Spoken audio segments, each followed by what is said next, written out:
ជំរាបសួរបងប្អូនទាំងអស់គ្នាថ្ងៃនេះខ្ញុំចង់ review បន្ទប់មួយដែលខ្ញុំស្នាក់នៅប្រទេសកូរ៉េនៅ Incheon មួយយប់ដោយសារតែត្រូវតជើងទៅប្រទេសផ្សេងទៀតអញ្ចឹងខ្ញុំចង់ recommend បងប្អូនណាដែលគាត់ចង់ធ្វើដំណើរទៅប្រទេសខ្មែរវិញឬក៏តជើងនៅជិតបលៀនខ្ញុំ recommend នៅកន្លែងនេះតម្លៃសមរម្យ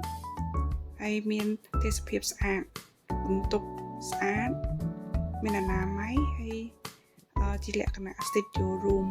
នៅក្នុងបន្ទប់ហ្នឹងមានសម្ភារៈជាច្រើនដូចជាមានទូរទស្សន៍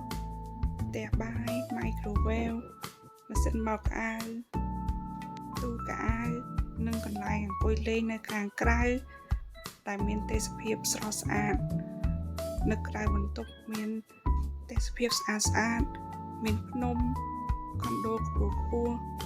មានសមុទ្រហើយបរិយាកាសល្អមែនតើ